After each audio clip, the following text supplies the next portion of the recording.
is our big day in sport. It sure was. Thank you, Adam. Rewind's coming up next, followed by the Hunter weather forecast with Lauren Kempe.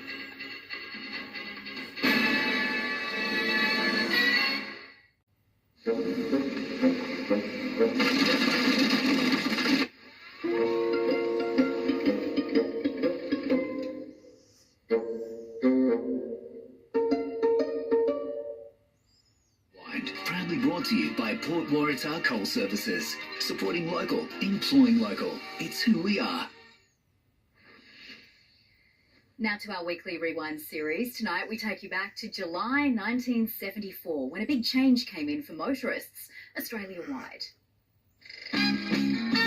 50 years ago this month, road users saw the introduction of the metric system of measurement. July 1 was known as M-Day. That's the day when legally all speed advisory signs and speed limits will be given in kilometres per hour. The plan to change from miles per hour was underway. Well, it's a very complex job, and we've had tremendous support from the whole nation. 35 miles per hour became 60 kilometres per hour as the now familiar signs appeared across our region. The drivers already are very well aware of the change. NBN hit the road, keeping viewers informed, delivering a clear message. Don't ignore the metric signs. Learn your metrics and put them into operation. By the end of the month, most signs had been updated, a huge task by any means.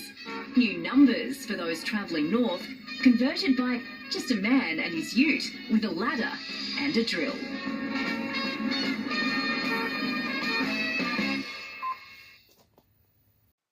Transform your home into a haven with cool, pure, clean air, creating a world of perfect comfort. Take your home to the next level with the Air Specialists.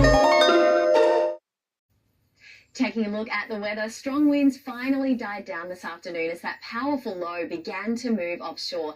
That system also brought a pretty decent snow dump to the Alps this weekend, essentially setting things up for the rest of the ski season. We could see more snow there this week. Well, light to moderate rain fell across other parts of the nation's southeast corner where temperatures didn't dip to sub-zero overnight. Showers were also recorded in WA's southwest, but it's dry elsewhere as high pressure remains the dominant feature over the interior.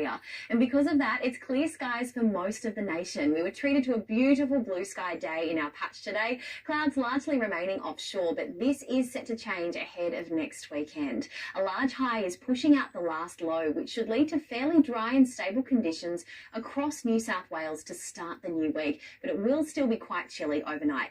As you can see, a broad cold front is gaining strength further west-south here, and it is set to clip the southernmost parts of Australia as it tracks east over the next few days. We're seeing some pretty icy overnight minimums in the Alice and in Canberra right now, but rest assured temperatures will continue to thaw out during the day, topping out at 21 degrees in Brisbane tomorrow and 20 degrees in Sydney. Well, there was plenty of sunshine throughout the Hunter today, and it was certainly nice to see those calmer conditions settle over the region this afternoon. We reached tops of 18 degrees in Cessnock, 17 in Maitland and 18 at Nobbies. It'll be a cool start inland, but we should see those northwesterly winds continue to ease from east to west tomorrow, and thankfully the blue will also stay overhead as high pressure settles over us. We can expect similar daytime top temps getting up to 18 degrees at Woy Woy, 16 at the entrance and 19 in Newcastle. It should be a foggy start further west as we dip to close to freezing overnight before topping out at 19 degrees in Maitland, and similar top temperatures as we head out to the Upper Hunter. Taking a look at coastal conditions for tomorrow, we have seas sitting at around 1.5 metres with a 3-metre swell and southwesterly winds up to 20 knots. High tide around 9 tomorrow morning, the low arriving around 2:30 in the afternoon. Sun to rise at 6:49 and setting at 5:10 in the evening.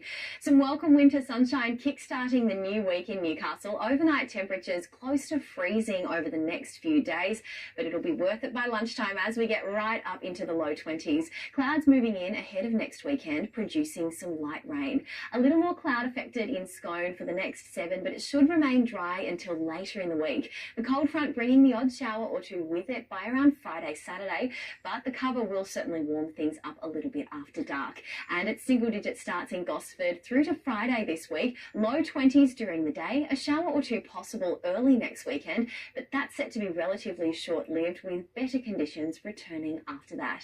And checking out the surf across our local beaches today, there were some areas of Newcastle where the surf was a little bit chopped up, and of course only a few small sets for surfers. We should see these conditions continue tomorrow, with calmer conditions remaining both onshore and offshore through to around midweek. However, it is set to be quite chilly until then, also in the water, and that will remain the way for the rest of the month. Thanks, Lauren, and that is the NBN news for this Sunday. From all the team here, good night.